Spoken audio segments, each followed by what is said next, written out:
For the first time ever, I can do that annoying thing that people do when they say, this was a highly requested topic from my followers, because it actually was. I posted a random TikTok mentioning the story of how I got ghosted by my boyfriend of 3 years. 3 fucking years, guys. You girls fucking rallied. This would be my villain origin story. Tell us a story time. Give us the tea, girl. Oh my God. Obviously, I'm going to run with that and give the people what they want. My life on the whole is very, very undramatic, and I like it that way. Some people have these dramatic stories coming out of their arseholes. I personally do not have that. This is my one crazy story. So let me tell you the story of how I got ghosted by my ex-boyfriend of 3 years. It was very cathartic. I was kind of making some notes because I wanted this to be kind of cohesive. So it was very cathartic for me going through the timeline of events. And I started to think, like, what were I guess if we're using the language of the hour, the red flags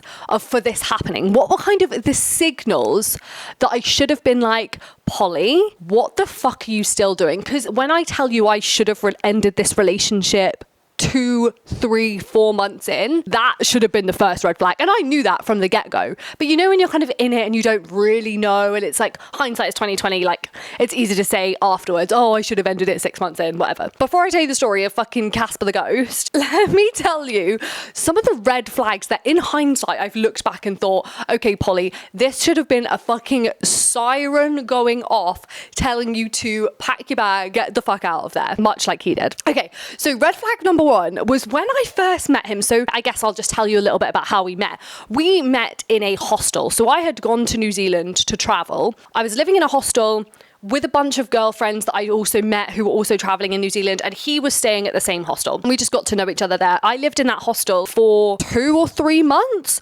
So lived there, cooked, and we had like the best group of people there. So we all kind of like cooked together, had dinners together, went out together. Our whole life was basically like in that hostel. So we all kind of cohabited this hostel together, and he was there. So that's how we met. When we first started getting together, we started like flirting, and you know when you're like, oh, okay, something's here, like nothing's happened yet, but something is going on between us here. All of the people around him who knew him, so he had traveled with his brother and his brother's girlfriend, so they knew him, like obviously his brother has known him his whole life. They kept telling me, Casper doesn't do relationships. That was something that kept coming out of their mouth. They couldn't. And as we started like our first kiss and we started kind of hanging out more and holding hands, all they kept saying was, Casper doesn't hold hands. Casper doesn't do kissing. Casper is not a relationship guy. And they were all so stunned that he was kind of doing this thing with me. And obviously the classic fixer, I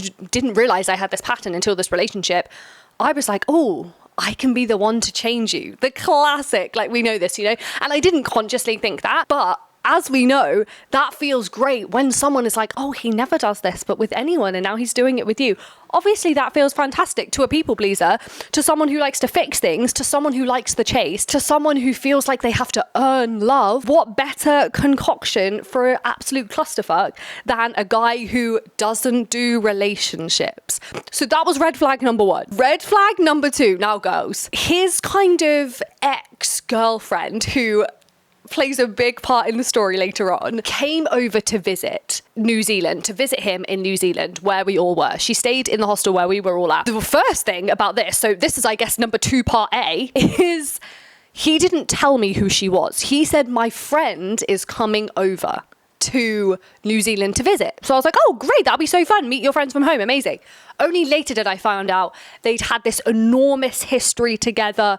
They had a very complicated relationship. So number 1, fucking lying from the get-go. That should have been a red flag. But number 2, she said to me, we all got drunk one night, and she, classic, sat me down and said, this is not going to work for you. Casper does not do relationships.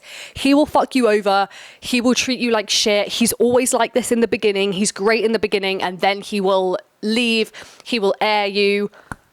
Polly, when the ex-girlfriend tells you that he is going to fuck you over, listen to her, okay?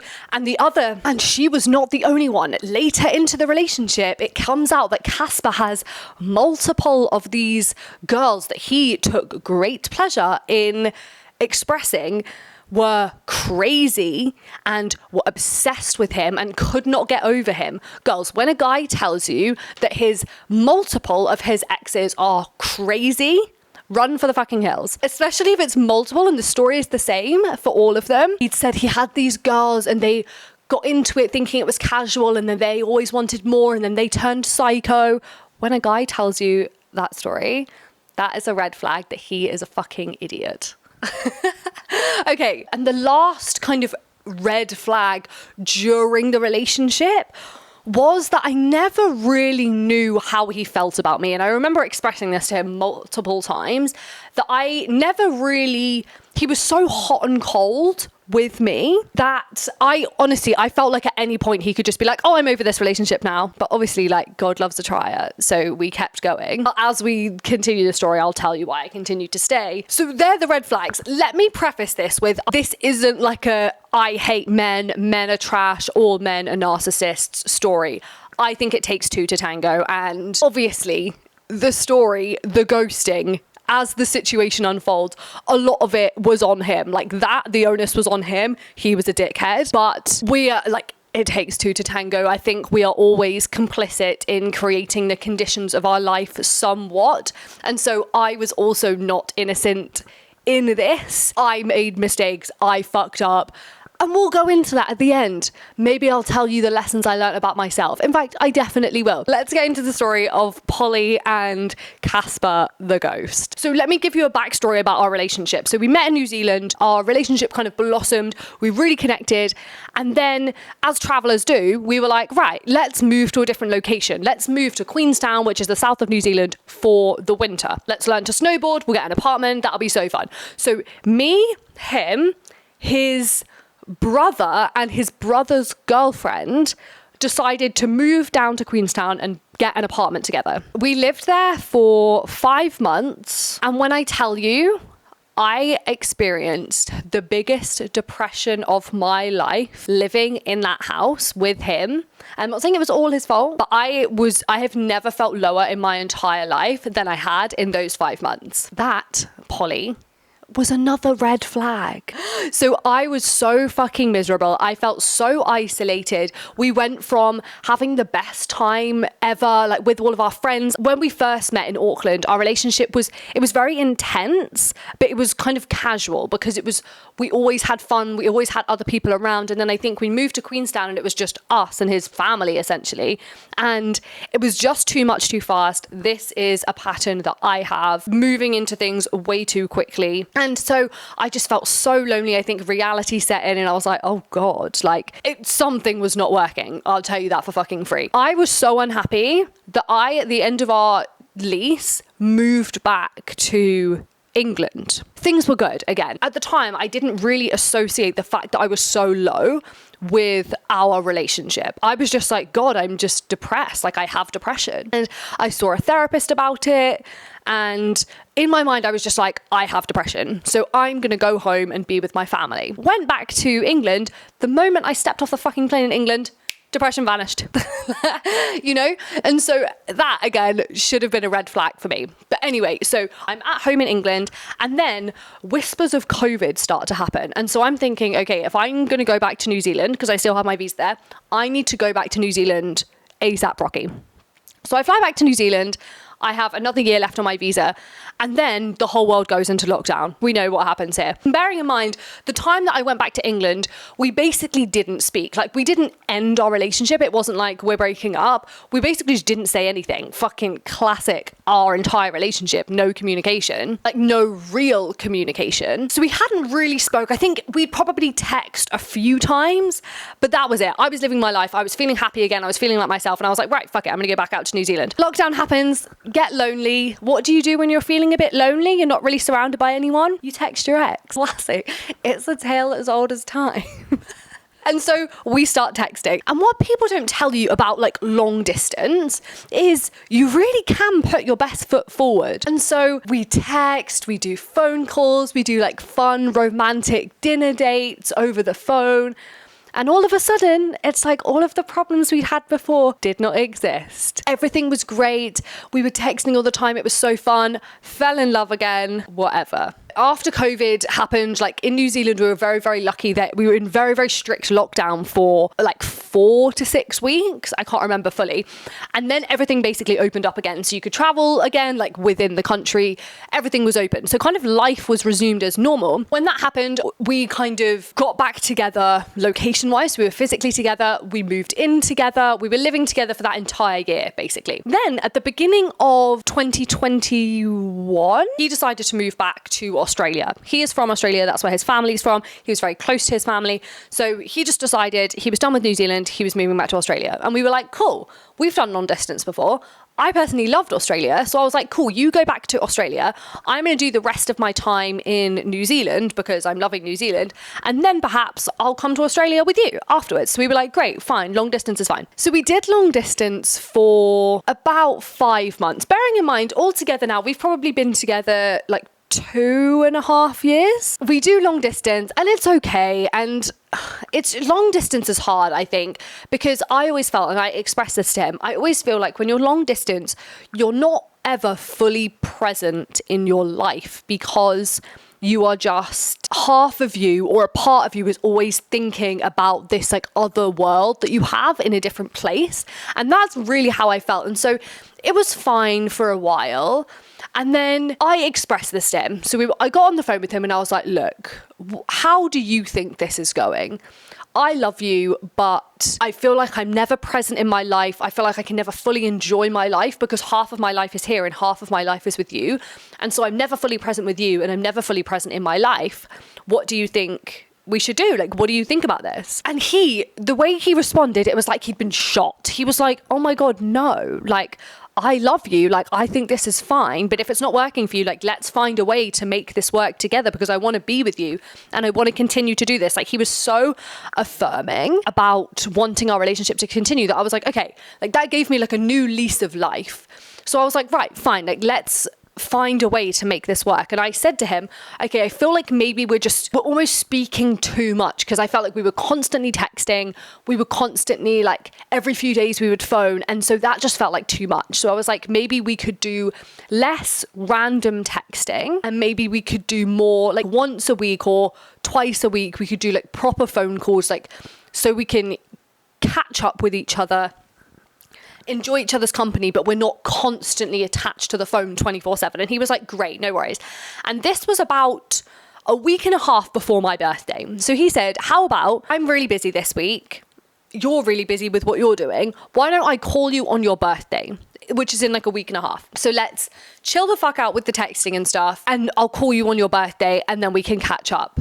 And I said, perfect. What a fantastic compromise. And so we go about our lives. It's feeling much better. And I'm like, okay, this is really nice. I'm like having fun in my life. It was summertime and I was living in a lovely place. And so I was feeling really good about that because I was like, oh, I was kind of collecting these memories that I could tell him about when we got on the phone next. And things were feeling good. And I remember a few things happened. Like, for example, my friend and I went whale watching right next to our house and we saw a whale. And that was the first time I'd seen a whale. And I'm obsessed with whales. And so I saw a whale and I was like, well, I can't wait for a week and a half to tell him that I've just seen a whale. So I text him this picture of a whale and I was like, dude, look what we just saw, a whale. And he didn't reply. And I was like, okay, that's fine. Like, I wasn't necessarily expecting a response. It wasn't like, it didn't really warrant a response. I wasn't asking him like a specific question. And we kind of agreed to text less. So I was like, fine. No response. Completely normal. And I remember one other time, I can't remember what this was about, but I remember another time within that period that we kind of agreed not to text, me texting him something and him not replying. And again, I was like, oh, okay, bit different because we're normally so in contact with each other. But again, fine, we'd agreed, maybe he's just respecting the boundary. He's busy, I'm busy, fine. and I'm sure you now know where this is going. My birthday comes around, he doesn't call. And I'm like, okay, random, like maybe he forgot, like, which is not great, but it's not the worst. I call him, he doesn't respond, and I think, okay, weird. A few days go by, fine, he doesn't call, and I'm like, okay, this is getting weird, like, why isn't he why isn't he answering my calls? Or even if he can't answer, why doesn't he just text me and be like, hey, I'm busy? And all my friends were like, he didn't call you on your birthday. He didn't even text you on your birthday. That's so fucking rude. And I was like, no, like, it's all good. I was in the phase of my life where I feel like everyone goes through a phase in their life where they kind of pretend that they hate their birthdays. And I think I was in that phase. So I was like, no, it's not that big of a deal. And it wasn't that big of a deal. You know, it's like your birthday. It would have been nice to get a text and a call like we'd agreed, but fine. Few days go by, no call. I call him multiple times because I'm like, we agreed to speak. And also like, what's going on? I didn't hear from him. I send him some texts. I don't hear from him. About a week goes by and I'm like, what the fuck is going on? And I remember even joking to myself, like in my mind being like, oh my God, imagine if I never hear from him again and this is like a story for a movie. And so about a week goes by and I start to think like, God, what if something's happened? Because he works in kind of like a dangerous industry. He does like construction-y type stuff. But where he was working at the time, he was like working on a really big rig. So I was like, God, maybe something's happened. So I messaged his brother, whom I'd lived with previously. So we were friends. That wasn't like a strange thing to do. I messaged him and I was like, hey, is Casper okay? Like, what's going on? And Casper also, we kind of had like an aversion to technology. So he didn't really use his phone very much. And he often broke his phone. I think the time I knew him, he had like 5 phones because he kept breaking them. So in my mind, I was like, oh, maybe he's actually just broken his phone. Like that was definitely like another possibility. So I was like, fine. So I text his brother and say, hey, how is Casper? Like, I haven't heard from him. Is he all good? Like, part of me's thinking like, God, something's like seriously wrong. And they just haven't been able to tell me because like something's bad has happened. His brother gets back to me almost instantly and it's like, yeah, no, he's fine. Is everything okay? And I'm just like, wait, what is going on then? A few weeks go by and I'm like, well, I suppose we're not together anymore then. Probably like 3 weeks later, I call him and because I'm just calling him periodically because I'm thinking, what the fuck is going on? Like, I think it just hasn't hit me properly. And I don't think, I was gonna say, I don't think I would do this anymore, but I think I would because you're like, wait, what? Like, we've just had this life together for the past 3 years. We've been through so many things together. What's going on? And so I finally call him in the morning. I remember it's like 9 a.m. I'm on my morning beach walk and he answers the phone and I'm like, oh my fucking God, what's going on? And I'm like, hey, and goes, when I tell you the man on the end of the phone was an absolute stranger to me, like a man that I did not know, like literally like a robot. It was the strangest thing. So I'm like, hey, what's going on? And he's like, oh yeah, oh, God, I wish I could, like I can hear the voice in my mind. And he's like, oh, hi. Like as if it was the strangest thing that I was calling. And I was like, what is going on? Like, I haven't heard from you. Is everything good? Like, what the fuck? Because obviously I'm so confused. And I will never forget what he said. He said to me, oh, no, I'm just focusing on making money and buying a house. So, I'm busy. As if that's what I'd asked. As if I was like, oh, hey, what are you up to? What's your time? As if you hadn't ignored me for the past like month nearly. It was the most bizarre. And I was literally stunned. Like, I have gone back to that conversation so many times in my head. I wish I'd said different things. Wish I'd asked different things. I was just like, what the fuck is going on? But I think in that moment, I was so stunned to be finally getting through to this man after a month of not speaking to him. And then be like, hey, what the fuck is going on? Like, are we good? Like, if you want to end this relationship, have some fucking balls and just tell me you want to end the relationship. Like, that's fine. Like, that is less painful than you just ignoring me. He's just like, yeah, I'm just focusing on making money and buying a house. What do you mean? Okay. Like, are those two things mutually exclusive? Are relationships and making money mutually exclusive? I'm confused. So anyway, then that conversation ends and I never hear from him again. It doesn't even end there. So a few months later, just haven't heard from him. Like, that relationship's done. I'm just focusing on moving on now, trying to like create my own closure so I can move on. I'm just like, do you know what? If he is the type of guy who can't have a fucking conversation and end a relationship, or if he's the type of guy that thinks that is an appropriate response to any situation, that is not the type of guy that I want in my life. And so after that conversation, I went into my housemate's bedroom, sat on her bed, cried for about 20 seconds, and then I was like, do you know what? I'm not fucking crying over this anymore. That showed me exactly the type of person that he was, and that is not the type of person that I wanted in my life. But anyway, a few months go by and I just get, you know, that little sprinkle of curiosity. I'm thinking, oh, what's going on? I wonder what he's up to. And so I go on his Facebook and I scroll down, and he's not like a poster on Facebook. He's like never been a poster on Facebook. I mean, like most of us are not posters on Facebook, but he's like really not. I scroll down, and bearing in mind, when we were together, he was so averse to putting a label on our relationship. Like the boyfriend and girlfriend thing, he hated. He was just so anti-commitment. Again, another red flag. Polly, Jesus Christ. He was so like anti putting a label on anything.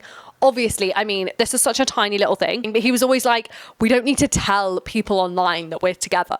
Like I don't need to change my Facebook status. And obviously, like, do people actually change their Facebook status to in a relationship anymore? I don't know. But that was the thing that he was very strongly about. He was like, I don't need to do that. I go on his Facebook, and full circle moment. Remember the girl that I told you at the beginning, the ex-girlfriend who came to New Zealand and told me this man will fuck you over? Casper the Ghost is in a relationship with ex-girlfriend. Fucking classic. And it gets even worse. I'm like, okay, that's kind of random, but also not unexpected considering the circumstances. So I think, okay, why don't I just have a little click on her profile? Why not? You know, curiosity gets the better of you. Sometimes it's impossible not to. I'm interested in what's going on.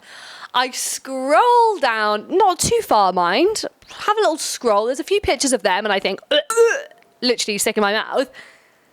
Lo and behold, I scroll past a nice photo, a black image of a scan of a baby. He and her, Casper the Ghost, is with child, with his ex-girlfriend, months after he ghosted me. Oh my God. And I tell you what, when I burst out laughing and then immediately text my friend who was kind of with me on this journey, God, honestly, it was the perfect ending to an absolute shitstorm of a situation. So that is the story. That is the story of me getting ghosted by my boyfriend of 3 years.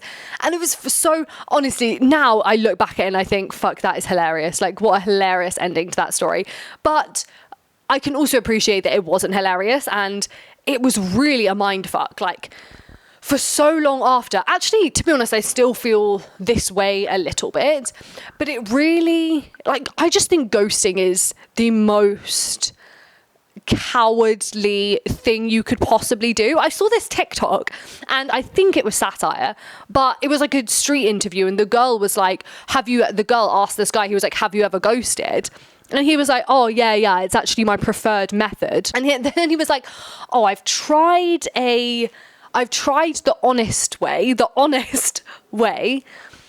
and I've tried to come up with an elaborate lie as to why I can't see them anymore. But they always take it the wrong way, and they always want to become like the fixer. So I just find it easier to ghost than not tell them. And I was like, honey, why don't you just tell them the actual truth that you're not that into them? I'm confused. Like, why does it have to be an elaborate lie? Anyway, I saw that yesterday and I thought about it. I just think ghosting is so fucking cowardly. Like, you're too afraid to say how you actually feel.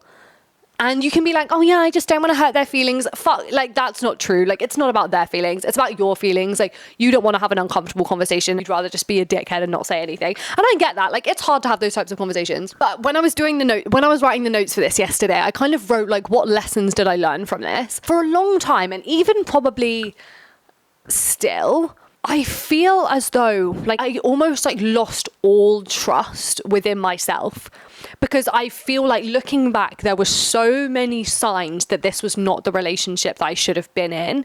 And so many of my friends were like, hey, like, are you sure? Like, is this good behavior for certain things that he did? And I just but everything he did, I felt like I just kept validating, and I kept coming up with excuses, and I truly believed them at the time.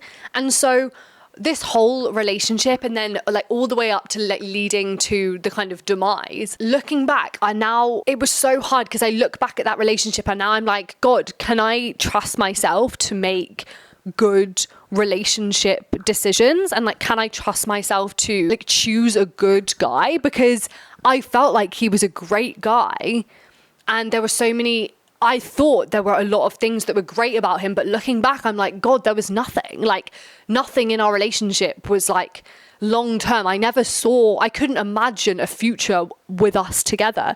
And so for a long time, and definitely even still now, I doubt my ability to judge people. And that was a really tricky thing. And that was, I think, the hardest thing that came out of it, was the like confidence knock that came with it. Because I was like, God, if I didn't see any of these incredibly blatantly obvious red flags and reasons that I should not have been with him, how can I trust myself to go into a new relationship and see them and like trust that it's going to be the right guy? And like, yeah, that was an enormous thing that came out of it, and I'm still working on that. But like I said at the beginning, I think it's very easy to put all of the blame on somebody else, but there are two people in a relationship. My favorite like journal prompt that I tell you all the time whenever anything is bothering me in my life is, how am I complicit in creating the conditions of my life that I say I don't want? And I use that for this relationship as well, because I was not perfect, and I think my takeaways from where I needed to improve in this relationship were, I was never